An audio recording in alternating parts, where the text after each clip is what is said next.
Chers collègues du CDSAI, bonjour. Au moment où je vous parle, nous sommes tous reclus à l'intérieur, obligés de devoir travailler à distance avec nos élèves. En effet, un virus jugé difficile à maîtriser sévit dans le monde entier et il importe de se protéger. Mais à côté des questions sanitaires, nous sommes probablement nombreux à nous poser la question du comment faire. L'innovation en pédagogie est une affaire complexe et délicate déjà lorsque nous avons le temps. Imaginez lorsqu'il y a urgence comme en ce moment. Face à cette urgence, voici une capsule qui n'aborde pas la manière de créer un cahier numérique ou de comment garder le contact avec vos élèves, mais une capsule qui aborde le type ou les types d'exercices que l'on peut offrir par le biais d'un cahier numérique.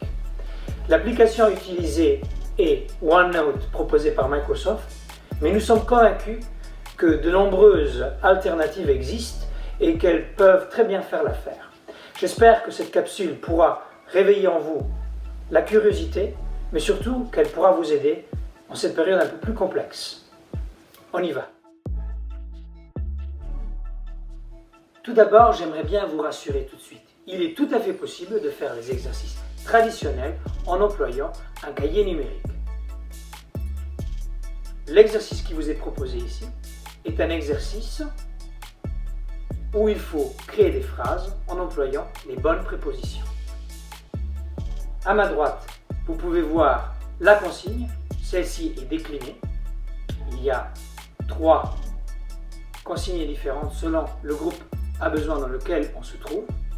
Ensuite, juste en dessous, toujours à ma droite, on peut analyser la réalisation de l'élève avec ma correction et l'élève a redressé les phrases en utilisant une nouvelle couleur.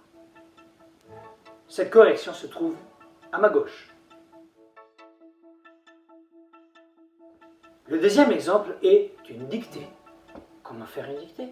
Ce n'est pas si compliqué que ça. Vous déposez directement dans le cahier numérique les MP3, vous en voyez 3 ici. L'élève met ses écouteurs ou écoute à l'ordinateur l'enregistrement et ensuite il écrit la dictée. Vous pouvez la corriger ou lui envoyer directement le corriger pour qu'il s'auto-évalue. C'est donc un exemple assez pratique à mettre en place. Un troisième exemple est un exercice de compréhension de l'écrit ou de l'oral. Mais comment faire? Eh bien, l'exemple que je vous montre en ce moment n'est rien d'autre que une vidéo prise sur YouTube. Mais comment est-ce que je mets la vidéo là-dedans? C'est assez simple, il suffit de copier le lien de la vidéo et de le poster à l'intérieur. Le reste va se faire automatiquement. À vous maintenant d'insérer des questions de compréhension juste en dessous ou, comme je viens de le faire ici, d'ajouter le texte pour garantir un petit peu la diversification. Ainsi, un élève qui n'a qu'envie d'écouter pourra seulement écouter la vidéo. Celui qui préfère lire peut lire le texte. Mais n'oubliez pas de rajouter les questions, sinon ce sera un simple exercice d'écoute. Vous trouvez cela un petit peu trop ludique? Aucun souci, il est possible de faire dans du plus traditionnel ici également. Pour rajouter, comme tout à l'heure pour la dictée, l'MP3 et les questions ouvertes, l'élève peut écouter l'enregistrement et ensuite y répondre. À vous après de vérifier si les réponses sont pertinentes ou non. Évidemment, l'apprentissage à distance a une facette négative. L'interaction est quasi inexistante. Et certains, des adeptes d'une démarche inductive, regrettent fortement probablement cet aspect-là de l'enseignement. Mais il est possible de le recréer. Enfin, en partie. Ainsi, regardez juste en dessous de moi, cette carte mentale est le résultat d'une recherche faite par une élève de ma classe. Elle n'avait que, comme consigne, de retrouver les règles par rapport aux prépositions pour ce qui est des pays au féminin, masculin, les régions, les villes. Et le résultat est une carte mentale assez intéressante. Évidemment, à moi de vérifier si toutes les entrées sont pertinentes ou s'il y a encore des remédiations à faire. Mais en tout cas, cet exercice me permet d'avoir un échange au niveau des stratégies d'apprentissage et au niveau de la compréhension de certains aspects un peu plus abstraits. La démarche inductive est partiellement garantie. Un cahier numérique, c'est avant tout un portfolio.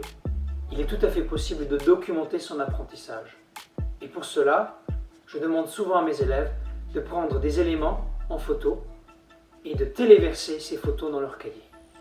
Ainsi, vous pouvez voir à ma gauche et à ma droite les photos prises par une élève qui a réalisé 2 cahiers Célestine suite à la lecture de 2 petits livres.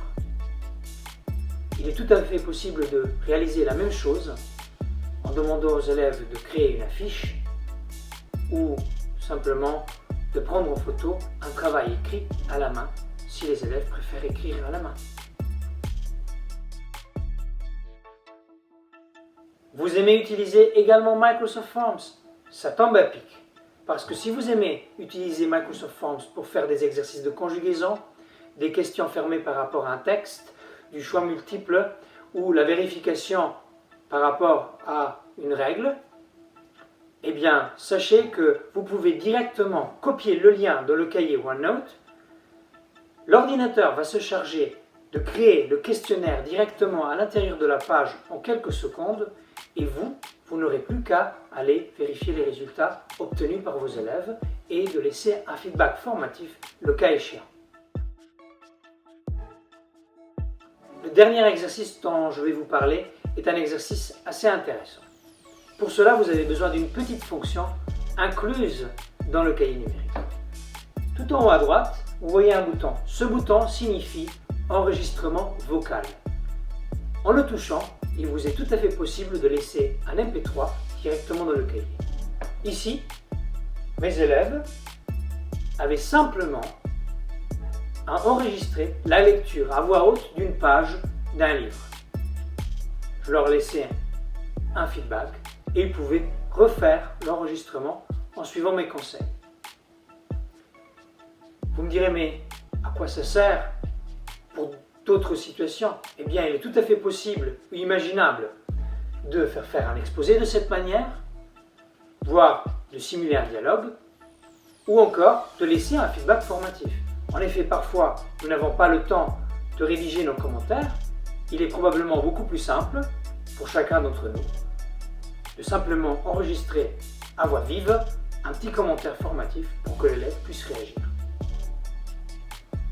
À vous d'être créatif et de voir à quel point nous pouvons innover par rapport à cette fonctionnalité. Chers collègues du CDSI, c'est la fin de cette capsule. J'espère que ce petit tutoriel vous aura donné au moins quelques idées pour pouvoir continuer à enseigner à distance.